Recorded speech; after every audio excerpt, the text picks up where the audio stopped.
e esse ano trabalhando aqui na FAO. O professor Agrazar, que é diretor da Faculdade de Arquitetura da Colônia, professor visitante de Veneza e da Politécnica de Milão, participou desse seminário ano passado, voltou para o Brasil esse ano e está participando dessa discussão. A gente está calculando algumas negociações que talvez montar uma dupla titulação de doutorado para a Universidade de São Paulo, da Arquitetura aqui, e a aula da Arquitetura da Colônia. E também no Mackenzie. Mackenzie também. Lá no seguinte, nós temos isso também. E quero agradecer a Gabi e aos professores de nome, os dois, todos nós dessa casa aqui, professora Gabi também. A Gabi vai fazer uma apresentação primeiro, depois o professor de nome. Obrigada pelo convite, é um prazer estar aqui de novo. A gente começou esse ciclo, né, de conversa no ano passado, eu acho que tem sido muito produtivo, a gente tem tido respostas muito produtivas. E no ano passado eu apresentei o estado da nossa pesquisa, uma das pesquisas que nós estamos desenvolvendo no núcleo, percurso de projetos arquitetura e design, e hoje eu vou apresentar para vocês as primeiras conclusões dessa pesquisa, que tem esse nome. Eu peço desculpas a vocês porque está em inglês. Essa pesquisa vai ser apresentada muito mais na Inglaterra na semana que vem. Eu acabei não conseguindo montar a apresentação nas duas línguas. Peço desculpas por isso. O ideal teria sido fazer na nossa língua pátria também. Mas eu acho que o principal da discussão a gente vai fazer aqui, então acho que não vai haver nenhum prejuízo. Fazendo os primeiros comentários, muito rapidamente, vou levantar que eu acho que fica mais fácil para ouvir. Eu queria dizer que é um pouco incômodo para mim, continua sendo um pouco incômodo para mim, trabalhar no tema de gênero em arquitetura. Então, por que uma pessoa trabalha um tema que é incômodo, não é mesmo? Eu vou explicar um pouquinho, então, vou tomar os primeiros minutos dessa minha apresentação para explicar a natureza desse incômodo. Eu iniciei fazendo meu mestrado há muito tempo atrás sobre arquitetura latino-americana. E o que me interessava naquele momento era recuperar e reconhecer toda uma produção arquitetônica que parecia não ter sido abordada, não ter tido espaço, o grande espaço durante a minha graduação. Naquela época, meu orientador foi o professor Paulo Bruna, e eu apareci com um projeto, vocês desculpem, eu vou olhar aqui sempre para controlar meu tempo. E eu apareci com um projeto querendo estudar os grandes mestres da arquitetura latino-americana. E na ocasião ele olhou e falou: olha, Gabriela, esses sujeitos, eles foram muito estudados, todo mundo conhece, né? Rogério Salmona, esses sujeitos já são bastante estudados. Mas tem algumas arquitetas que ninguém ouviu falar, ninguém estudou, né? E talvez você pudesse puxar por aí. Na hora eu fiquei extremamente instigada, eu não conhecia arquiteta latino-americana nenhuma. E no meu mestrado, então, eu me dediquei, os meus 2 anos e meio de mestrado, já faz muito tempo, foi no século passado, a trabalhar e levantar esse universo. Então foi por isso que eu entrei nesse tema das mulheres na arquitetura, né? Terminei o mestrado surpresa com as centenas de arquitetas que eu descobri e que nunca ninguém tinha ouvido falar. Até hoje, continua a maior parte das pessoas nunca tendo ouvido falar. E em seguida eu entrei no doutorado. O meu doutorado eu fiz na educação e naquela época o que me interessava em entender, estudar melhor, qual é o impacto da disciplina de História da Arquitetura nas mentes dos alunos, uma vez que a gente não estuda as mulheres nunca. A gente nunca vê as arquitetas, tirando ali na bobagem, não entendi. Qual é o impacto? Será que essas coisas têm impacto? Seria possível discutir essa questão? Então, o meu doutorado, até por influência de algumas colegas com quem eu conversei, tem um nome provocativo. Revendo a História da Arquitetura, uma perspectiva feminista. Eu fui muito ingênua na época, eu era uma pesquisadora muito jovem. Eu não imaginava a carga que eu estava puxando para mim sem querer. Eu não imaginava o estigma que ia me acompanhar o resto da vida e que me incomoda até hoje. Então, a raiz do meu incômodo é esse. Desde então, eu fui chamada de afeminista. Toda vez que me encontram, e aí, como é que vão suas mulheres?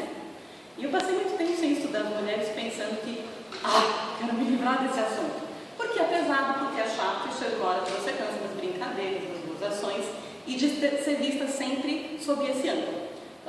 Como uma pesquisadora, eu achava que isso era só um assunto a ser estudado e não um estigma a ser carregado. Mas não foi assim e continua não sendo assim. O que aconteceu nos anos seguintes ao meu doutorado de 2004, já faz 10 anos, foi que eu continuei dando aula de História da Arquitetura e muitas vezes os alunos me perguntavam: professor, o que você fez no mestrado? O que você fez no doutorado? E eu contava. E muitas alunas ficaram instigadas com isso, principalmente as meninas, mas também os meninos. E algumas alunas vieram, então, querer fazer iniciação científica ou um TFG, trabalhando com esse tema das mulheres na arquitetura. Enquanto a gente fez iniciação científica, as coisas foram bem. A gente estudou a Carmen Portinho, tivemos trabalhos em congresso, as meninas aprenderam bastante. Os rapazes sempre se interessaram de ouvir falar, mas nunca quiseram entrar nesse tema, e eu entendo perfeitamente, eu não recomendo para ninguém.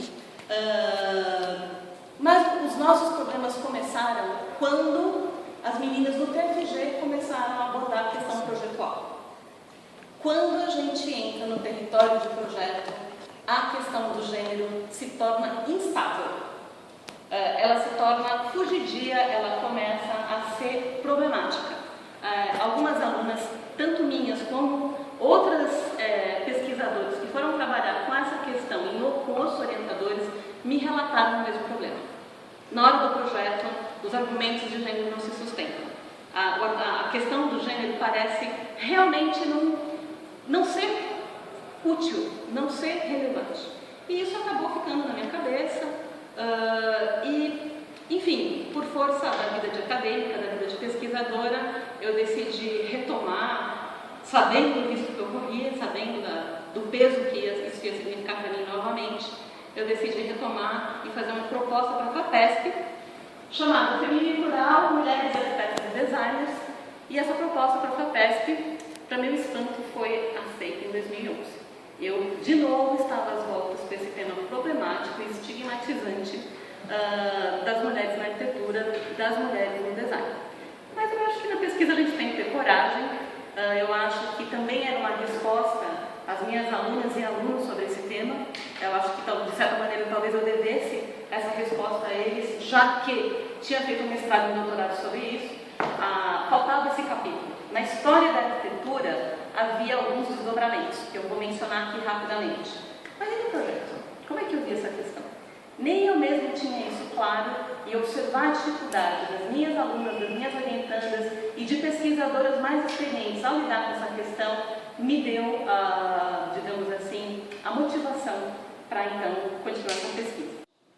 Aparentemente, e isso são, digamos, um dos objetivos dessa pesquisa foi lançar novas questões, novas possibilidades da pesquisa nessa área, para quem ainda tiver pique para fazer isso. Eu confesso que eu não vou fazer mais, agora chega, mas para quem ainda quiser fazer, parece que as mulheres não têm uma consciência de gênero que guie qualquer tipo de projeto. Então, uma das sugestões que nós fazemos se alguém se interessa por gênero e arquitetura, é melhor estudar sociologia, antropologia, psicologia, história também aparece, mas projeto é um beco sem saída, não vai aparecer. E se aparecer, me contem daqui a alguns anos ou daqui a alguns meses. Muito difícil, não aparece. Aparece sempre vindo de outras áreas. O que a gente pode sugerir, entretanto, é que mulheres e homens, indistintamente, ao projetar, eles conduzem conversas interiores, em que citam várias vozes. Ao citar essas vozes, você pode citar vozes femininas ou masculinas. Você pode emular, pode imaginar conceitos femininos e masculinos de acordo com as necessidades do projeto, as suas representações culturais sobre o projeto. Mas isso não é um comportamento de gênero, é um comportamento projetual que o tempo todo articula vozes. E nesse sentido, eu retomo um texto meu de 2009, falando justamente que os atos de citação constroem a nossa identidade. E como arquitetas e arquitetos, a nossa identidade é construída por aqueles arquitetos, por aquelas referências que nós citamos. E essas referências não são necessariamente só mulheres ou só homens, elas não são organizadas nem divididas dessa maneira. E aí a última brincadeirinha, eu vou fechar por aqui, a gente fez essa brincadeirinha que é, aqui nós temos projetos de homens e mulheres, daria para dizer qual que é? Ah não, esse é feminino, esse é masculino, né? A gente misturou tudo e depois a gente organizou. À esquerda são os projetos femininos e à direita os projetos masculinos. E a gente pode perceber que, claro, isso é uma brincadeira rápida, depois se alguém quiser esmiuçar na questão, uma das questões que então, é uma brincadeira rápida, só para finalizar, mas uma das questões é análise de projeto da perspectiva de gênero não só parece improdutivo, como também parece indesejável. Porque isso significaria um impacto no ensino de história da arquitetura, no ensino de projeto, nas pesquisas, um impacto que provavelmente tenderia a ser mais negativo, reforçaria mais discriminação, criaria mais estigmas do que se a gente deixasse essa questão do gênero nos locais a que ela pertence, e que são principalmente nas áreas das humanidades. O campo projetual se debruça sobre o mundo construído, nem sobre a experiência humana e nem sobre a natureza. E o projetual, o mundo construído, tem outras lógicas, nos traz outras questões e, aparentemente, a perspectiva de gênero aqui não nos é útil. Ela pode ser articulada, eu acho que é importante que seja articulada, nós não esgotamos a problemática que as mulheres vivem e as tensões que existem entre mulheres e homens, mas prosseguir no caminho de projeto até onde a gente foi capaz de observar, além de ser um beco sem saída, pode, além de tudo, conduzir a distorções complicadas.